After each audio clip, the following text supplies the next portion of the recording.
네, 크롱님들 반갑습니다. 박종환 작가입니다. 자, 이번 주 중요한 거시경제 일정을 잘 소화하면서 비트코인 가격이 상승 흐름을 이어가고 있습니다. 그리고 이더리움의 푸사카 업그레이드가 메인넷에 잘 적용이 되었고 상대적으로 또 좋은 움직임을 보였습니다. 과연 암호화폐 시장이 이 상승세를 계속해서 이어갈 수 있을지 여러 지표들을 통해서 살펴보겠습니다. 네, 오늘 날씨가 굉장히 춥습니다. 크롱님들 오늘 건강 각별히 잘 챙기시고요. 몸도 마음도 따뜻한 하루 보내시면 좋겠습니다. 네, 오늘 영상이 도움이 되셨다면 구독, 좋아요, 댓글, 알림 설정 정중히 부탁드리겠습니다. 네, 그러면 거시경제 이슈부터 한번 살펴보겠습니다. 자, 먼저 뉴욕 증시 3대 주가 지수 볼 텐데요. 이틀 연속으로 상승으로 마감을 했습니다. 어제 발표된 민간 부분 비노 고용의 영향으로 볼 수 있는데요. 한번 보시면은 어제 중요한 지표가 세 가지 정도가 발표가 됐는데 그 중에서도 ADP 비노 부분 고용 변화가 중요한 역할을 했습니다. 자, 이 지표는 ADP라고 하는 회사에서 집계하는 민간 고용 지표인데요. 비노 고용 지수 대비로는 정확도도 다소 떨어지는 데다가 변동폭도 크기 때문에 상대적으로 좀 덜 중요한 고용 지표인데 이번에는 비노 고용 지수가 10월이 스킵을 한 데다가 11월 발표가 FOMC 미팅 이후로 미뤄졌기 때문에 꽤 중요한 지표로서 작용을 했습니다. 그래서 결과 한번 살펴보시면은 이전치와 예상치를 모두 다 훌쩍 하회한 32,000명 감소로 집계가 됐습니다. 그만큼 고용 상황이 현재 좋지 못하다라는 시그널을 준 것이고 거기다가 특히 소기업 부분에서는 12만 명이나 급감했습니다. 소상공인과 소매업 중심으로 경기가 악화되고 있다. 이런 시그널을 주면서 금리 인하 기대감을 자극했습니다. 그래서 결론적으로 위험 시장을 중심으로 매수세가 더 들어온 겁니다. 자, 반면에 서비스 구매 관리자 지수와 ISM 비제조업 구매자 지수는 약간 다른 움직임을 보였는데요. 그 중에서도 특히 더 중요한 ISM 비제조업 구매자 지수 한번 살펴보시면은 이전치와 예측치를 상회하면서 서비스업 경기는 그렇게 나쁘지 않다라는 시그널을 줬습니다. 네, 결론적으로 12월 금리 인하 가능성은 계속해서 높은 기조를 유지하고 있습니다. 통화정책 변화에 가장 민감한 2년물 국채금리 한번 살펴보시면은 하락 추세를 보이고 있고 이 얘기는 금리 인하 가능성을 반영하고 있는 겁니다. 자, 그리고 CME 패드워치 툴 상으로도 12월 금리 25bp 인하 가능성을 89%로 보고 있습니다. 네, 현물 ETF 흐름 간략하게 살펴보겠습니다. 비트코인과 이더리움은 다른 양상을 보였는데요. 비트코인 같은 경우는 5거래일 연속으로 순유입이 이어졌고 2거래일 연속으로 블랙락에서 순유출이 있었는데 다시 순유입으로 전환을 했습니다. 이더리움 같은 경우는 2거래일 연속으로 순유출이 이어졌고 또 순유출을 주도한 것이 블랙락으로 나타났습니다. 네, 그러면 온체인 지표 통해서 시장의 상황 조금 더 깊이 있게 살펴볼 텐데요. 현재 단기적인 온체인 시그널은 약세에 더 월등하게 무게감이 실려있는 가운데 크립토 윈터 진입이 아닌 사이클이 지속되고 있는 이유도 온체인 지표를 통해서 점검해 볼 수 있는데요. 그 중심으로 한번 살펴보겠습니다. 자, 먼저 첫 번째로는 일전에 소개해드렸던 지표인데요. 크립토컨트에서 제공하는 불스코어, 즉 강세장 인덱스 지표가 있습니다. 현재 시점에서 온체인 시그널 상으로는 강세 국면인가 약세 국면인가 이 부분들을 점검하는 지표인데 현재 10개 지표 중에서 10개 모두 다 약세로 전환했다라는 소식을 전해드렸고 현재 시점에서도 여전히 10개 모두가 다 약세 국면을 이어가고 있습니다. 그렇기 때문에 강세장 전환을 위해서는 유동성이 더 강하게 유입이 돼야 되고 주요 변곡점을 명확하게 넘어서야지 강세로 전환되었다. 이 시그널을 확인할 수 있습니다. 자, 그런데 이 지표들 중에서도 세 가지가 강세장으로 빠르게 전환되는 부분들을 개인적으로 좀 중요하게 보고 있는데요. 첫 번째로는 명목 수요 지표인데 최근에 양수 영역으로 진입했다가 다시 음수 영역으로 진입한 모습들을 확인할 수 있습니다. 그래서 시장을 견인하는 가장 핵심적인 동력이 결국 수요에 있기 때문에 명목 수요 지표가 양수 영역으로 전환해야 됩니다. 자, 다음으로는 비트코인의 활성 주소 추이를 한번 살펴볼 텐데요. 현재 비트코인 활성 주소의 7일 단순 이동 평균이 78만 5천 개로 2024년 9월 중순 이후로는 가장 낮은 수준까지 떨어졌습니다. 사용자 참여와 네트워크 활동이 단기적으로 크게 둔화되었다는 것을 의미합니다.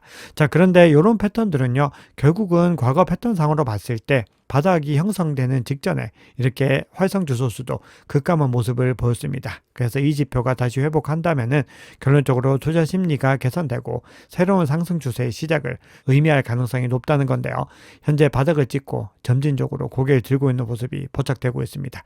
그래서 이 흐름들이 계속해서 이어지게 될지 아니면 이런 구간들처럼 다시 하락 추세로 전환하게 될지 이 부분들을 꾸준히 주목해 보셔야 됩니다. 자, 그리고 세 가지라고 말씀드렸는데 마지막 한 가지는 기술적인 분석입니다.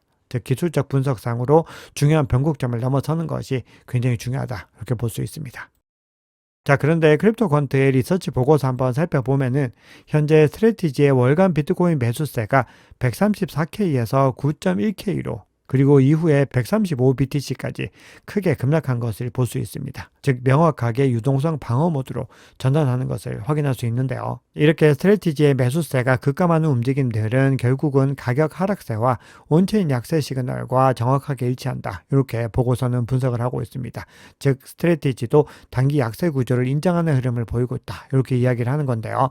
자, 그렇지만 이런 움직임들이 아직까지는 사이클 종료를 의미하는 것이 아니라 다음 상승을 위한 재축적과 에너지 충전 과정으로 해석하는 것이 더 합리적인데요. 추가적인 이유에 대해서는 뒤에서 여러 가지 지표들을 통해서 말씀을 드려보겠습니다. 자, 그런데 현재 시장에서 가장 두려워하고 있는 요인들 중에서는 스트래티지가 비트코인을 매도하는 부분들 그리고 MSCI 지수에서 제외될 가능성에 대한 부분들이 있는데요. 현재 스트래티지가 MSCI와 관련해서 협의 중이다. 이렇게 로이터가 보도를 했습니다. 네, 그럼에도 시장에는 긍정적인 시그널도 계속해서 포착이 되고 있는데요. 코인베이스 프리미엄 지표가 거의 한 달 동안에 약세 흐름에서 다시 반등을 했다가 일시적으로 음수 영역으로 전환을 했었는데 다시 양수 영역으로 전환하는 데 성공을 했습니다. 현재 0.03을 기록하고 있는데요. 이 지표가 양수로 전환됐다는 것은 코인베이스가 미국 기관과 대형 트레이더들의 주요 진입 경로인 만큼 미국 기관 수요의 복귀를 의미하는 것입니다. 아직까지 바이낸스 거래소의 유동성은 상대적으로 약한 움직임을 보이고 있는데요. 코인베이스 프리미엄 상승에 힘입어서 글로벌 유동성도 반응할 수 있습니다. 자, 그러면 지금부터는 아직 사이클이 끝나지 않았다라고 하는 증거들을 몇 가지 살펴볼 텐데요. 자, 이 지표들은 글래스노드와 파사나라 디지털이라는 회사가 공동으로 보고서를 통해서 공개한 내용들을 가지고 온 건데요. 보고서의 결론은 크립토 윈터 주장은 섣부르고 아직 사이클 중반에 위치하고 있다. 이 관점을 이야기를 하고 있는 겁니다. 그리고 그 근거를 몇 가지 들고 있는데요. 한 세 가지 정도 핵심적인 근거만 살펴보겠습니다. 자, 첫 번째로 이번 비트코인 사이클에서 자금 유입 규모를 한번 살펴봤더니 이전 유입세를 모두 다 합친 것보다도 더 크게 반영이 되고 있는데요. 비트코인은 이번 주기에 무려 7,320억 달러의 신규 자본을 추가하는 데 성공을 했습니다. 그런데 실현 변동성 자체는 크게 줄어든 것을 볼 수 있죠. 이 얘기는 시장이 더 차분해지면서 규모가 월등하게 커졌고 기관 투자자들의 참여가 활발해지면서 시장의 체질과 구조 자체가 완전히 바뀌고 있는 국면이다. 이렇게 해석을 하고 있습니다. 자, 그래서 실현 변동성 한번 살펴봤을 때 앞서 자금 규모가 월등하게 커지고 있지만 그럼에도 1년 실현 변동성은 84%에서 43%로 절반 가까이 줄었습니다.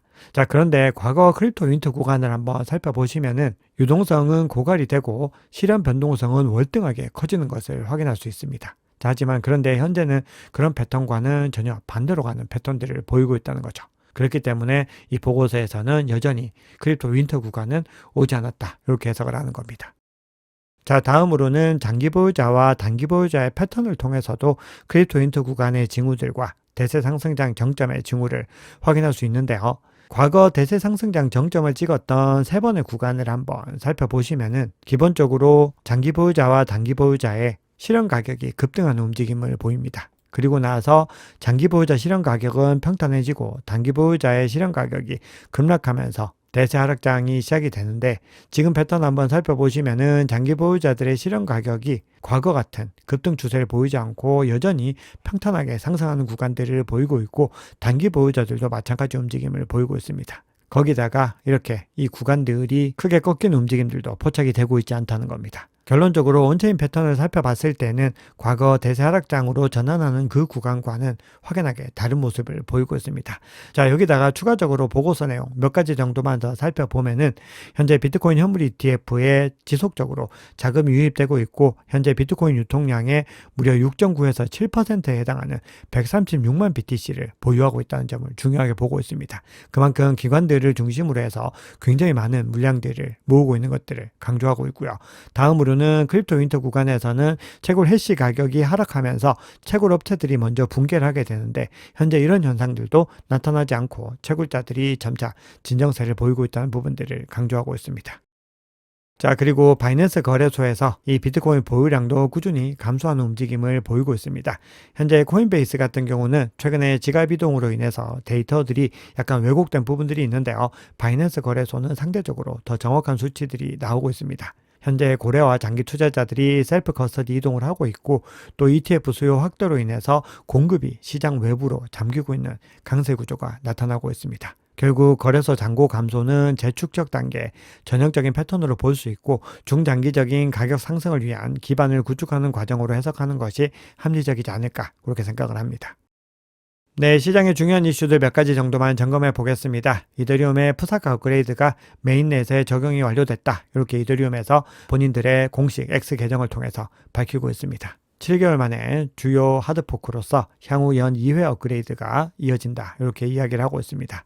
이번 업그레이드를 통해서 블록당 레이어 1 가스 한도가 6천만으로 확대되면서 트랜잭션 처리량이 크게 증가했고 수수료 부담도 감소할 것으로 예측이 되고 있습니다. 그리고 향후 1년간 처리량이 2배로 늘어나면서 이더리움의 온체인 금융 결제 인프라 역할이 더 강화될 전망입니다. 즉 이번 업그레이드는 단순히 기술적인 부분들의 고도화에 그친 것이 아니라 기관들이 더 본격적으로 유입될 수 있는 기반을 마련했다. 이렇게 볼 수 있습니다. 현재 업그레이드를 기점으로 해서 이더리움 가격이 단기적으로 13%가량 상승을 했는데요. 과거 팩트라 업그레이드 이후에 그 기점과는 다소 차이가 나고 있습니다. 네, 블랙락이 보고서를 통해서 미국 경제의 취약성 증가와 막대한 연방 부채로 인해서 비트코인 보급 가속화를 촉발할 것이며 토크나 스테이블 코인이 금융 인프라의 중심으로 자리 잡을 것이다. 이렇게 공식적인 분석 보고서를 냈습니다. 네, 그런 가운데 블랙락 현물 ETF인 IBIT 옵션이 미국 전체 옵션 시장에서 9위에 올랐습니다. 비트코인이 거시자산으로 완전히 편입되고 있음을 보여주는 증거다. 이렇게 블루핀 리서치는 분석하고 있습니다. 자, 미국의 대표적인 증권사 중 한 곳이죠. 찰스 슈왑이 2026년 상반기 비트코인과 이더리움 거래를 지원할 예정이다. 이렇게 밝히고 있습니다. 자, 마지막으로 러시아 푸틴 대통령의 경제 고문이 암호화폐를 무역수지 계산에 포함시켜야 된다. 이렇게 주장을 하고 있습니다. 즉 국가 단위의 실사용 확장 의지를 명확하게 드러내면서 암호화폐에 대해서 개방적인 태도를 더 많이 드러내고 있습니다.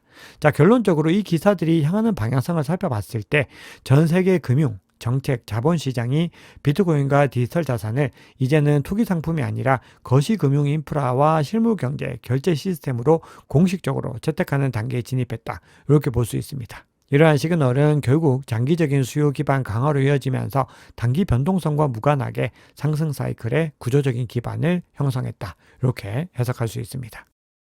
네, CBD 지표 한번 살펴보겠습니다. 현재 파이어 차트 상으로 가격이 상승하는 구간에서 매도벽이 빠르게 급조되는 것을 볼 수 있습니다. 그리고 현재 시점에서는 아직 촘촘하지 않지만 가격이 상승할 때마다 매도벽이 단기적으로 두터워질 수 있습니다. 자, 반면에 가격 바로 하단에서 매수벽은 뚜렷하게 포착이 되지 않고 있고 더 낮은 구간에서 80K를 경계로 해서 매도벽이 두텁게 형성되어 있는 것을 볼 수 있습니다. 이 얘기는 현재 매수세가 상승에 더 무게감을 두고 있는 전략을 펼치고 있다. 이렇게 볼 수 있고요.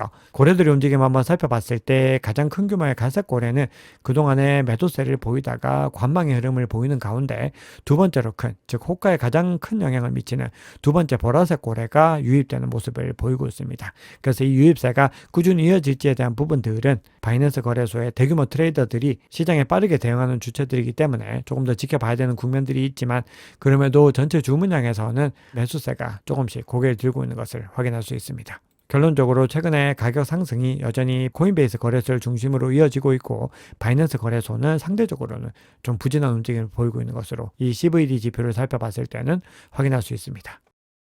네, 그러면 마지막으로 비트코인 차트 보시면서 영상 마무리하겠습니다. 자, 현재 비트코인 가격이 제가 캡처했던 시점에서는 93K 중후반대에 머물고 있었는데 장이 또 바뀌면서 93K를 일시적으로 하회를 했습니다. 자, 그동안의 움직임 한번 살펴봤을 때 비트코인 가격이 2거래일 연속으로 유의미한 거래량을 동반하면서 장대 양봉을 그리면서 올라가는 국면들을 보였습니다. 현재 비트코인 가격은 단기적으로 중요한 이평선인 22평선을 회복을 했고 연초 시가인 93.5K까지 회복을 해서 그 상단의 중요한 저항 구간이죠. 94K를 돌파하기 위해서 시도하다가 성공하지 못하고 하회를 했습니다. 그래서 현재 시점에서는 단기적으로 봤을 때는 22평선을 지켜내는 것이 첫 번째로 중요하고 다음으로는 94K를 넘어서서 96K 구간까지도 회복을 해야 됩니다. 자, 그러면 그 이후 구간들은 빠르게 가격의 하방 이탈했기 때문에 상대적으로 매물대가 약합니다.